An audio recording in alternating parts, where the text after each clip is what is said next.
If you're on Windows, this is the installation video for you. If you're on Linux or OS X, the last video was for you. You can go ahead and skip this one. From here on out, I am going to assume that you're on Windows. The goal is to install MongoDB on our machines. This is going to let us create a local MongoDB database server. We'll be able to connect to that server with Node.js, and we'll be able to read and write data to the database. This is going to be fantastic for the To-Do API, which is going to be responsible for reading and writing various to-do related information. To get started, we're going to grab the MongoDB installer by going over to mongodb.com. Here we can click that big green download button, and there are quite a few options on this page. We're using the community server and we are on Windows. If you go to the version dropdown, none of these versions are going to look right for you. The top one is what you want, Windows Server 08, R2 64-bit and later with SSL support. I'm going to go ahead and start that download. It is slightly big, just a tad over 100 megabytes. So take a moment to start the download, pause the video, and when your download is done, you can go ahead and click play. My installer just finished. I'm going to go ahead and start it up. It's one of those basic installers where you click next a few times and you agree to a license agreement. Go ahead and click the custom option for a second, although we will be following through with the complete option. If you click custom, it's going to show you where on your machine it's going to install it. And this is important. Here, you can see it's on my C drive, program files, MongoDB server, then the 3.2 directory. This is going to be important because we're going to need to navigate into this directory in order to start up the MongoDB server. I am going to go back though, and I will be using the complete option, which installs everything we need. Now we can go ahead and actually start the install process. Usually you have to click yes, verifying that you want to install the software. I'm going to go ahead and do that, and then we are done. Now, once it's installed, we're going to navigate into the command prompt and boot up a server. The first thing we need to do is navigate into that program files directory. I'm in the command prompt. I recommend you use the command prompt and not git bash. Git bash is not going to work for starting up the MongoDB server. Right here, I'm going to navigate to the root of my machine using cd / and then we can start navigating to that path. cd program files / MongoDB, where DB are capitalized, / server, capital S, / 3.2. This is the directory where MongoDB was installed. I can use dir to print out the contents of this directory, and what we care about is this bin directory. We can navigate into bin using cd bin and print its contents out using dir. And this directory contains a whole bunch of executables that we're going to use to do things like start up our server and connect to it. The first one we're going to run is this mongodb.exe file. This is going to start our local MongoDB database. Before we can go ahead and run this exe, there is one more thing we need to do. Over in the generic file explorer, we need to create a directory where all of our data can get stored. To do that, I'm going to put mine in my user directory by going to the C drive, users, Andrew, and right here, I'm going to make a new directory. And I'm going to call this directory Mongo-data. Now the Mongo data directory is where all of our data is actually going to get stored. This is the path that we need to specify when we run the mongod.exe command. We need to tell Mongo where to store the data. Over in the terminal, we can now start this command. I'm going to run mongo-d.exe, passing in as the db path argument the path to that folder we just created. In my case, it's / users / uppercase A Andrew / Mongo-data. Now, if your username is different, which it obviously is, or you put the folder in a different directory, you're going to need to specify the absolute path to the Mongo data folder right here.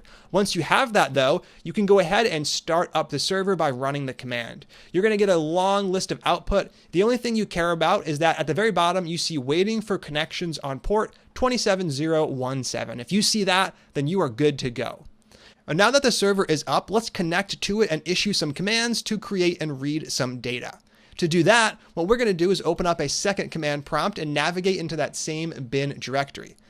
From the second command prompt, we're going to navigate into that same bin directory using cd / program files / MongoDB / server / 3.2 / bin.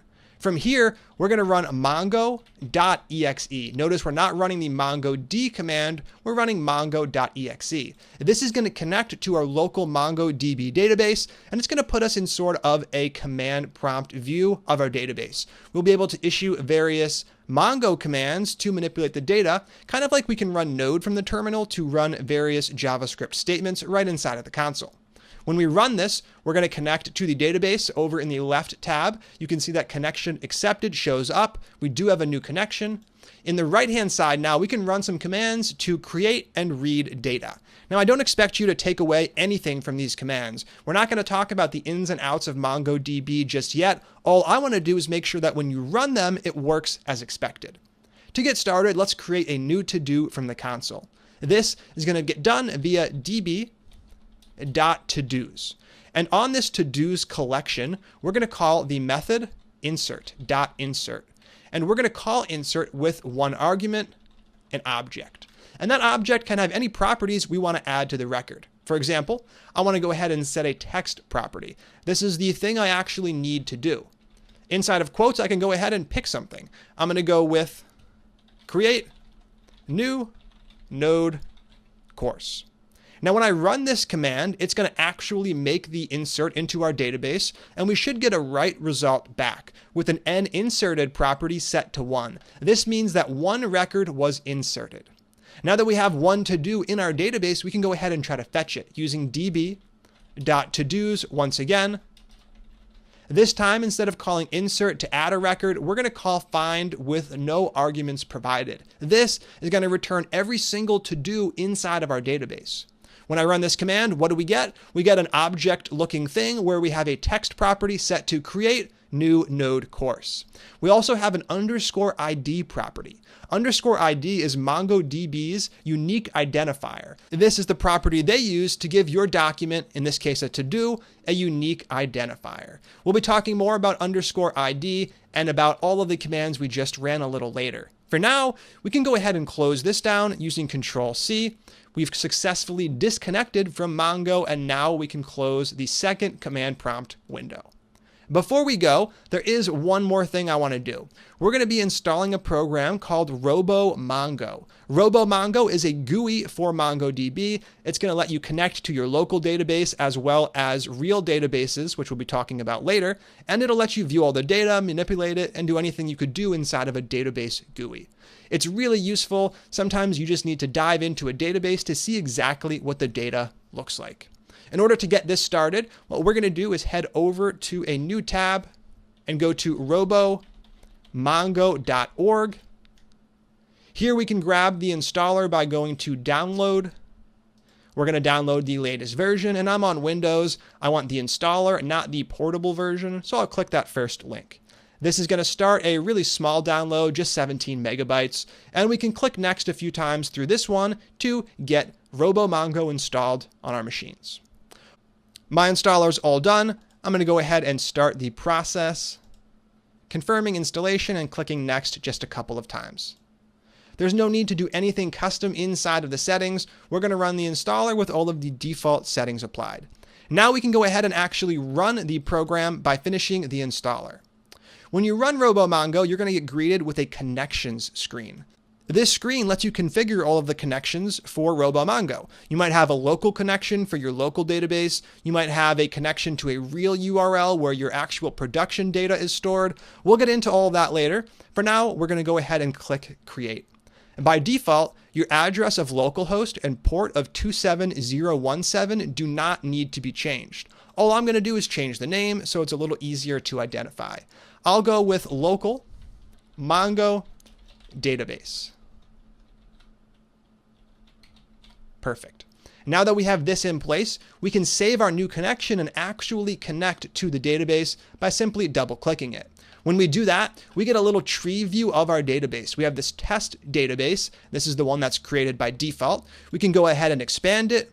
Then we can expand our collections, and right here we see the to-dos collection. This is the collection we created over inside of the console. I'm going to go ahead and right click that and go to View Documents. When I view the documents, I actually get to view the individual records. Here I see my _ID property and my text property that has Create New Node Course sitting right here. If you are seeing this, then you are done. It means that you have a local Mongo server running, and it also means that you've successfully inserted data into it. We were able to use Robomongo to view the database. We were able to use the MongoD.exe executable to start the server up. Now that we have this in place, we can actually create a node application that takes advantage of MongoDB as its database. That is all coming up next, so stay tuned. I will see you next time.